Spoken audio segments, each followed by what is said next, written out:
Subscribe करें हमारा YouTube channel और सबसे पहले नए वीडियोस देखने के लिए क्लिक करें नोटिफिकेशन बेल पर।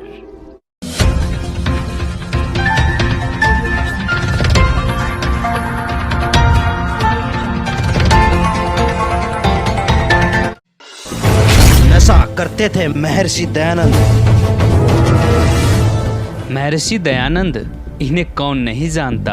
आर्य समाज द्वारा महर्षि जी को आधुनिक पुण्य जागरण का प्रेरणा स्रोत तथा समाज सुधारक भी कहा जाता है। आज आपको दिखाएंगे दयानंद जी की ही पुस्तक आत्मकथा से क्या दयानंद जी महर्षि कहलाने के लायक थे या नहीं।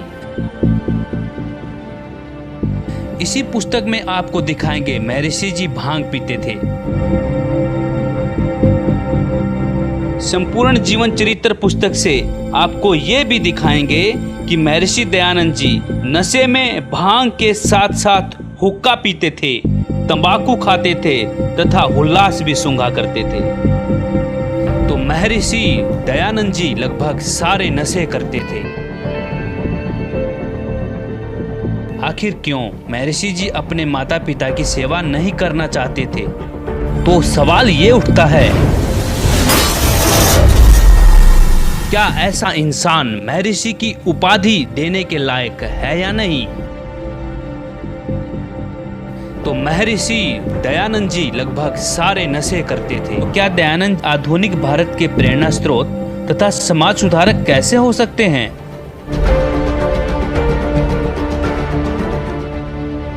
महर्षि दयानंद के बारे में जो लोकवेद दंत कथा सुनाई जाती है कि बड़े समाज सुधारक थे।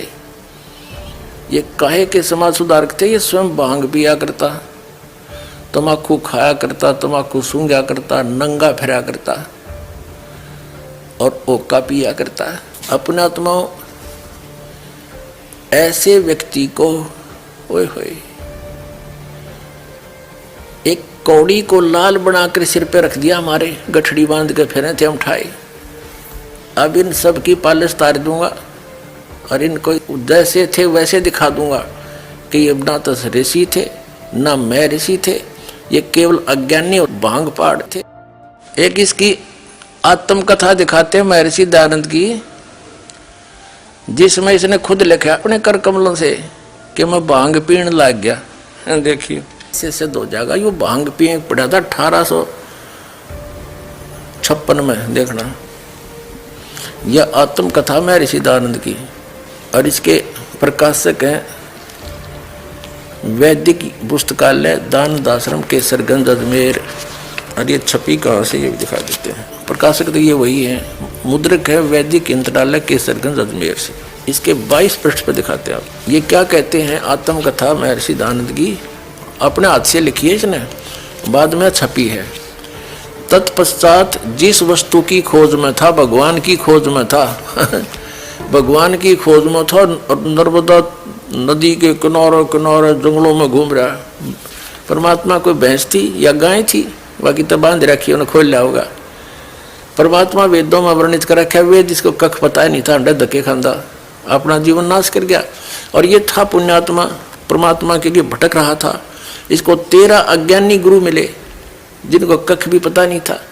उनको महान आत्मा मान कर उनसे ग्रहण ज्ञान से अपना जीवन नाश किया और सत्यार्थ प्रकाश नामक पुस्तक बनाकर और छोड़ गया। जहर भर गया उसमें, उसने खा खा कर कितने के मर गए। इब्दास ने खोल कर दिखाया उसका ढक्कन, उसका ताला खोल कर दिखाया, ताकि यो ऊपर लिख रखा है देसी घी, अंदर में रखा गोबर, सत्यार्थ प्रकाश। कोई बात हुई है। अब देखिएगा क्या कहता है, तत्पश्चात जिस वस्तु की खोज में था उसके अर्थ आगे को चल दिया। आसोज सुदी 2 संवत 1913 यानी सन 1856। आसोज माने अक्टूबर, 1856 अक्टूबर को दुर्गा कांड के मंदिर पर जो चांडालगढ़ में है पहुंचा, वहाँ 10 दिन व्यतीत किए। वहाँ मैंने चावल खाने सर्वथा छोड़ दिए, केवल दूध पर अपना निर्वाह करके दिन रात योग विद्या के अध्ययन में अभ्यास में तत्पर रहा।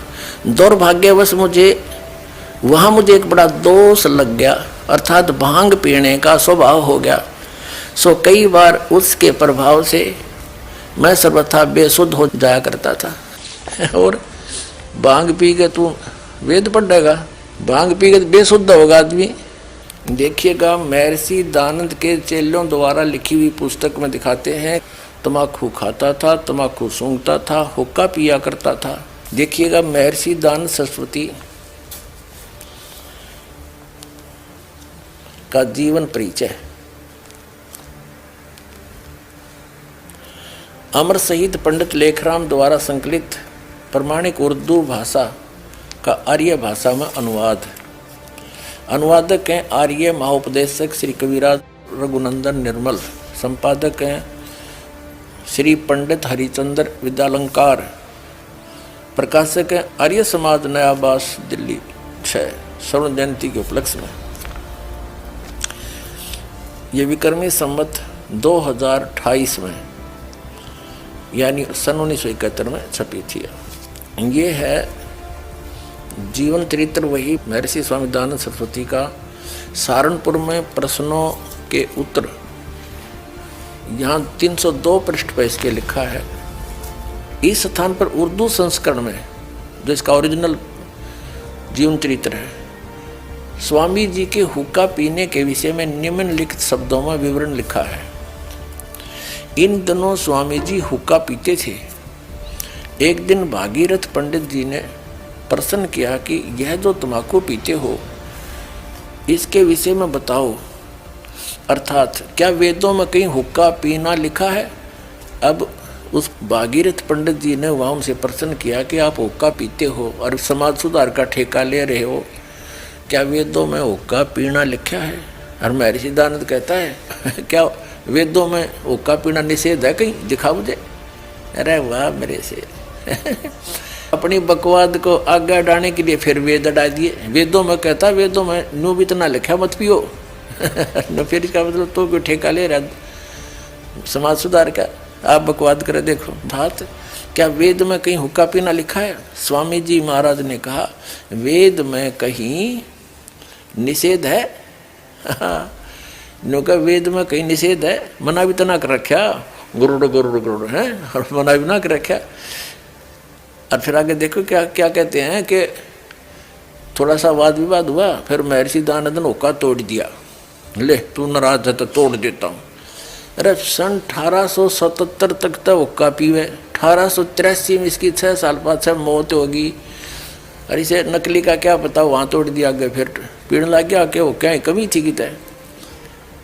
और 6 साल पहले तक हुक्का पीवे, ये तो प्रमाण है इनका।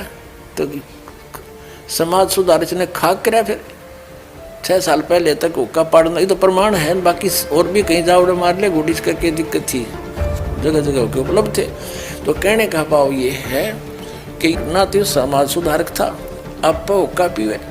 और आगे दिखाता हूँ आपको। स्वामी जी ने कहा वेद में कहीं निषेध है, साइन ऑफ इंटरोगेशन लगा रखे।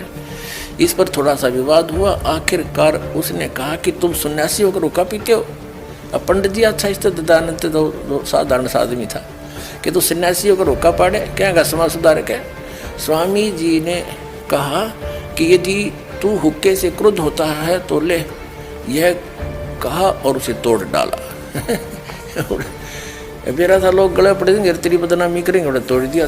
बता, अरे समाज सुधार के ठेकेदार बना रखे इसे नकलियों को। जीवन चरित्र वही महर्षि दयानंद का। और प्रश्न नंबर 208 पे अब यहाँ नीचे दिखाते हैं, स्वामी जी के पास एक सूंघने की डिबिया उलांस की थी और एक और पत्थर पर खाने का तम्बाकू रखा था। और क्या बताया, छोटू गिरी वह उठा कर नाक में भरने लगा। स्वामी जी ने कहा कि यदि सूंघना है तो इस डिबिया को लो, परंतु उसने न लिया। सूंघना है तो यूँ ले ले और खाना है तो दूसरा ले ले। खान की भी धर रहा था, तम्बाकू खाने की और सूंघने की। अन्य कहियो वो था समाज सुधारक, ये था समाज नाशक था। और सत्यार्थ प्रकाश इसका सत्यानाश प्रकाश था। अब देखिएगा महर्षि दयानंद नंगे भी रहा करते, यानी इसने कोई आर्डर नहीं थी क्या की भी, एक बंडेला टाइप आदमी था यो। आगे देखो इसके पृष्ठ नंबर, यो कायमगंज में शास्त्र चर्चा 121 पृष्ठ पे। जब हम लोगों को सूचना मिली कि एक परमहंस जी आए हैं तो हम लोग दर्शन को गए। जब रोटी का समय हुआ तो लोगों ने कहा कि महाराज जी स्नान कर डालियो क्योंकि भोजन का समय हो गया। कहने लगे कि मेरे पास एक लंगोट के अतिरिक्त और कुछ नहीं, और यहाँ माइयाँ स्त्रियाँ आती जाती हैं, और जब तक लंगोटी नहीं सूखती हम दूसरी कोई चीज़ धारण नहीं करते, इसलिए यहाँ हम स्नान के पश्चात नग्न ही ठहर सकते। वाह रे देवता, नो कहे त्यागी विरागी हो गया। एक लंगोट रखता था, ओनली एक लंगोटी कोपीन, और वन कहते नहा कर सुखा दूंगा, जब यह सूख लेगी सन बांध कर जाऊंगा, दूसरी ना रखता, तब तक नंगा बैठा हूँ, नहा कर सुखा रखी है। वह हमारे समाज सुधारक है। ये देखिएगा फिर 129 पर फिर इसी का समर्थन है। 129 पृष्ठ पे स्वामी जी उन दिनों फूस से शरीर ढांप लेते थे और हाथ पहुंचने के लिए एक मिट्टी का ढेला पड़ा था रहता था। कोपिन केवल एक ही थी, दूसरी नहीं रखते थे। एक उलास की पुड़िया थी क्योंकि हुलास सूंघा करते थे, और कौन सा नुमाइश में दिखाने रखा था, सूंघने खातिर दरिया करता। अपने आत्माओं का इनके चेले कहते हैं कि बाद में छोड़ दी थी। अरे बाद में छोड़ दी होती, सन 1839 तक इसने पुनः सत्यार प्रकाश का संशोधन किया है। यदि छोड़ रखी होती तो समोल्लास नंबर 8 में पृष्ठ नंबर 197-98 पर ये क्या लिखता है कि ऊपर के लोकों में सूर्य पर, चांद पर, मंगल ग्रह, बृहस्पति ग्रह, जितने ग्रह हैं सब पर, यहाँ पृथ्वी की तरह सब जीव जंतु हैं, मनुष्य भी हैं, और सारे सुख पदार्थ हैं। ये बाग बगीचे, झरने, दरिया, सारी सूर्य पर भी एज इट इज है। जैसे ने भांग पीना छोड़ दिया होता, कम से कम इसने तो सुधार जाता। यही तो लिखा है इसमें। इन अज्ञानियों की बातों में नहीं आना चाहिए, और इनसे भी दास प्रार्थना करता है, हमें कोई द्वेष नहीं। इन हमारे साथ जो करा सो करा, हम तो बालक जान का माफ करनी है, क्योंकि हमारे भगवान के साथ वो जुल्म किए थे। उनको अगर आज देख लें, हमारे साथ तो कुछ भी ना हुआ दास के साथ, उन्होंने फिर भी सबको माफ करा, किसी को भी बद्दुआ नहीं दी, क्योंकि उनको पता था, और हमें भी ये ज्ञान हो गया है कि किसको बद्दुआ दें, ये सभी अपने ही है। जैसे कोई शराबी लड़का बाप को पीट दे, उसने पता है इसका नशे में पीट रहा है, जब ये नशा उतर जाएगा फिर देखना प्रणाम करेगा, माफ़ी मांगेगा। तो इस नशे में जो गलती जिन्होंने कर दी, कोई बात नहीं, अब नशा तार दूंगा थोड़े दिन में, और फिर देखना।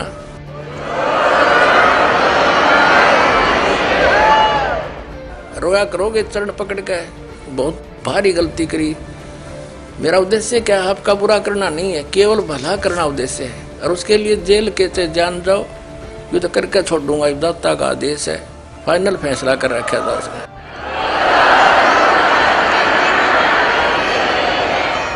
अपने आत्माओं, इन्होंने महर्षि दानंद ने अपने हाथ से लिख कर ये भेजी थी, लिख रखी है कि मैं अपने माता पिता के सेवा करने के हक में नहीं हूँ। यह आत्मकथा इन्होंने अपने कर कमलों से लिखी है। ये देखिए, मैं दानंद सरस्वती, मैं स्वामी दानंद सरस्वती संक्षेप में अपना जन्म चरित्र लिखता हूँ। संवत 1881 के वर्ष में मेरा जन्म दक्षिण गुजरात प्रांत देश काठियावाड़ का मजोट था। देश मोरबी का राज्य औदित्य ब्राह्मण के घर में हुआ था। यहाँ अपना पिता का निज निवास स्थान के प्रसिद्ध नाम इसलिए मैं नहीं लिखता कि जो माता पिता आदि जीते हों, जीवित हों, मेरे पास आवें तो इस सुधार के काम में विघ्न हो, क्योंकि मुझको उनकी सेवा करना उनके साथ घूमने में श्रम और धन आदि का व्यय करना नहीं चाहता। अपने आत्माओं, इन्होंने महर्षि दयानंद ने अपने हाथ से लिख कर ये भेजी थी, लिख रखी है कि मैं अपने माता पिता के सेवा करने के हक में नहीं हूँ, क्योंकि वो यदि जीवित हों और उन्होंने मेरा यहाँ पता लग गया, घर छोड़ के चले गए थे, भाग गए थे घर से, इसमें लिखा है इनकी जीवनी में, तो यहाँ आवेंगे माता पिता तो मैंने उनकी सेवा करनी पड़ेगी और पैसे लाने पड़ेंगे, उनके साथ घूमना घामना पड़ेगा। इससे सिद्ध है कि ये माता पिता की सेवा के हक में भी नहीं था। उन्हें आत्मा अकल इस आदमी में। इब्दास के माता पिता इस आश्रम में रहते हैं, या लाखों लोग रोटी खाएं, 2 रोटी उनकी में ज़्यादा भारा हो जाएगी, हमें सारा कुछ यहाँ हो रहा है। और माता पिता की सेवा ना करने वाले के बारे में इसने सत्यार प्रकाश में लिखा है कि ईसा मसीह माता पिता की सेवा नहीं कर सका, वो घर छोड़ कर चला गया, इसलिए उसकी यह बिरान मट्टी हुई, इसलिए जो दुर्गति होकर मरा, क्रश कर दिया। और महर्षि दयानंद खुद कहते हैं मैं माता पिता की सेवा के हक में नहीं हूँ, तो इसलिए इसने अन्य की आलोचना की और स्वयं वही गलतियां करी। अपने आत्माओं, ऐसे व्यक्ति को होए होए एक कौड़ी को लाल बनाकर सिर पे रख दिया, हमारे गठड़ी बांध के फिरे थे हम उठाए। अब इन सब की पालिश तार दूंगा और इनको जैसे थे वैसे दिखा दूंगा कि ये ना तो ऋषि थे ना मैं ऋषि थे, ये केवल अज्ञानी और भांग पाड़ थे। आओ सब मिलकर जागरूकता लाए, पाखंड और अंधविश्वास को जड़ से मिटाए। अंधश्रद्धा भक्ति मानव जीवन के लिए बेहद खतरनाक है। शिक्षित समाज से निवेदन है कि नकली और शास्त्र विरुद्ध साधना बताने वाले धर्म गुरुओं से बचे तथा नकली धर्म गुरु का विरोध करे। सभी धर्मों में पाखंडवाद चरम सीमा पर है। समाज को चाहिए कि गलत साधना बताने वाले धर्म गुरुओं का डटकर विरोध करे। पुस्तक अंधश्रद्धा भक्ति खतराए जान को पढ़े। हमारे इस वेबसाइट पर जाकर इस पुस्तक को निःशुल्क पाए, या फिर आपका पूरा नाम, पता और फोन नंबर इन नंबरों पर SMS करें। अवश्य देखिए जगत गुरु तत्वदर्शी संत रामपाल जी महाराज के मंगलमय प्रवचन हर रोज इन चैनलों पर। सोशल मीडिया पर हमसे जुड़ने के लिए लाइक, सब्सक्राइब और फॉलो जरूर करें।